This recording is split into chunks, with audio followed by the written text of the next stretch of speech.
undeniable signs that you are a victim of narcissistic abuse, but you may not realize it. The experience of being a victim of narcissistic abuse is one that most people cannot fathom. Why?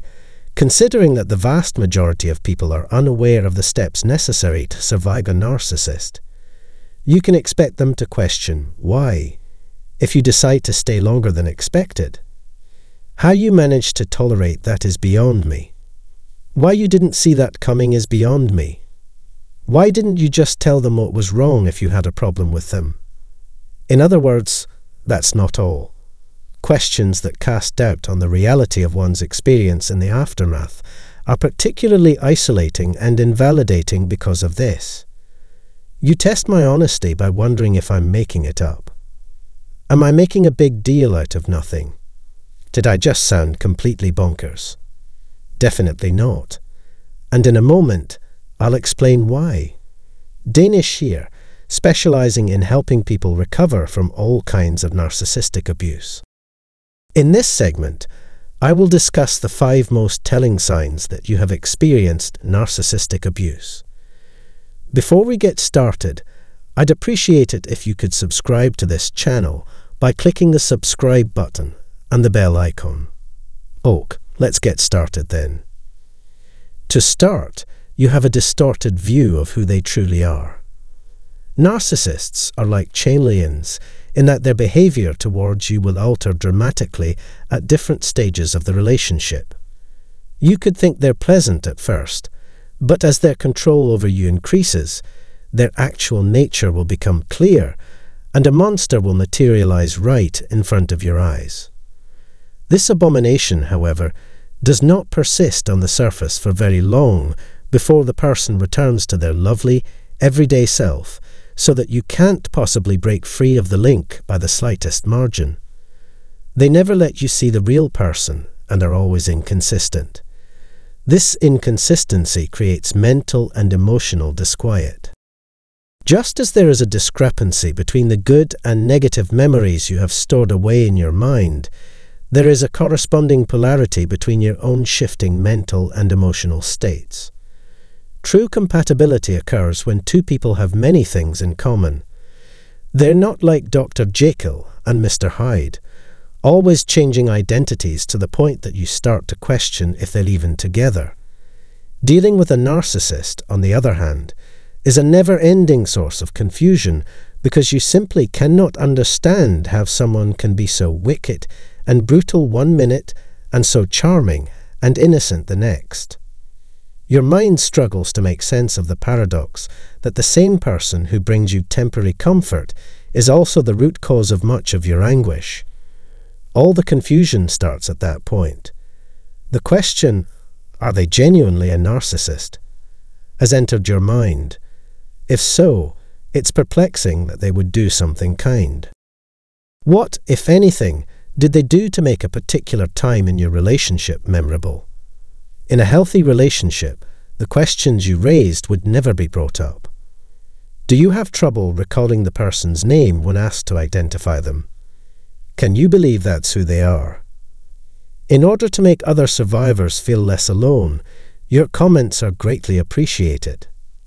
Second, the narcissist's unreliability has made you emotionally invested in them despite your knowledge that you should move on. If you're in a relationship with a narcissist, you'll experience physiological changes in your brain and body that become addicting. You want to be around them so badly, even though you know it's bad for you. It's your nervous system, not theirs, that's looking for comfort again. Connecting with other people is essential. Almost instantly, you sensed they were offering you something in the bond. It's strange for a loved one to make you feel so uneasy that you don't want to be around them, especially when you miss them so much. Even though it hurts, you have to make the decision that you no longer want to be with the person you're in a relationship with. On the other hand, being with a narcissist might make you feel like you're in an impossible situation. There's a part of you that knows you should go forward, but another part of you keeps clinging to something that's obviously not working. You're holding on to a dream despite your better judgment. Hopefully, they'll see what a huge mistake they're about to make. However, things never improve, no matter how many chances you give them or how long you wait. In the third place, you're going through a lot of emotional pain. The grieving process after experiencing narcissistic abuse is especially convoluted since it involves mourning the loss of both reality and fantasy. You're feeling melancholy because you've given up on having a future with this person. You're feeling regret for all you were before meeting this individual, including your past relationships, achievements, money, children, and self-identity. You feel terrible because you've realized how badly you were treated by this person the whole time you were with them. This grief is weighed down by the traumatic experience of betrayal. During the peak of their love for you, they cheated on you. They cheated and lied to you over and over again. They swayed you into thinking that you had the right idea. They left without even a goodbye. That's why you're having such a hard time right now. Such a thing would never happen in a stable partnership. It's depressing, but it won't end your life. The wound caused by a narcissistic partner's betrayal can be deep and long-lasting. Your grief has many facets, and it may take you a while to understand them all. And fourth, this information has utterly shocked you. Your stomach has turned at the sight of humanity's nasty side.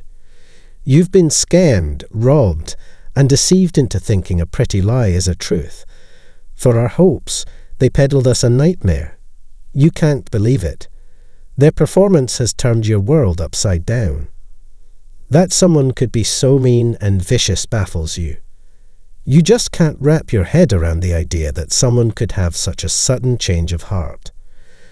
When one is shocked, one begins to question their own resilience. You start to second-guess yourself, wondering if you, of all people, have been the one to miss the obvious. An act of such monumental folly as failing to recognize and halt the shock is beyond precedence. Once you realize the narcissist for who they really are and how you fit into their universe, you may experience feelings of being cold, callous, and stuck. You've just discovered that everything has been an elaborate hoax. Genuineness, openness, intimacy, and chemistry were all missing. They were just messing with you for laughs.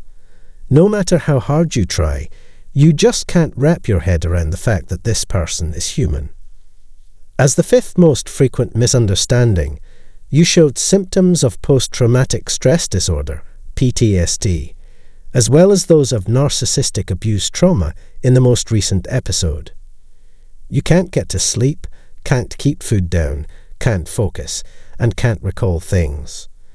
On top of that, you're constantly on edge and exhausted. This does not take into account issues with memory or other elements of one's physical health, such as repeated inflammation of the gut, brain, neurological system, immune system, or hormones, as in irritable bowel syndrome, Crohn's disease, fibromyalgia, multiple sclerosis, or hypothyroidism. You are suffering unusual symptoms that are specific to narcissistic abuse, which considerably complicates and obstruct your efforts to heal from this experience, in addition to the regular challenges connected with trauma, such as cognitive dissonance, trauma bonding, and Stockholm syndrome. None of these bad feelings occur after the end of a normal and healthy relationship. Even if you're going to feel down for a while, remember that it's normal to grieve. If you want to move on with your life, you need to forgive the person who caused you sorrow and accept responsibility for your own actions in the scenario. This should put an end to the debate. Once something is done, it's done, and you go on. Conversations are pleasant. People are working together and having fun. That is to say, we understand one another. Not a single question mark has been filled in. Yet, there is a great deal of work involved in ending a relationship with a narcissist. Your physical and mental makeup will shift to accommodate the high standards of an excessively self-centered partner. And that means you're going to be putting a ton of pressure on your whole being mentally and physically. They may also have bodily symptoms of ailments and conditions they've never had before due to the mental and emotional exhaustion they'll feel. That's why it's safe to believe the person you were with was really unwell if you're experiencing both standard and atypical trauma symptoms. And a lot of tension existed. Many hardships have been imposed upon you. Before we finish up, I need to know which of these symptoms best describes you. Leave a remark below, and I'll get back to you. What you saw today was the entire episode. It's something we should talk about before the next meeting. Up until then, mending can get underway. Please feel free to watch my other videos. Have a nice day.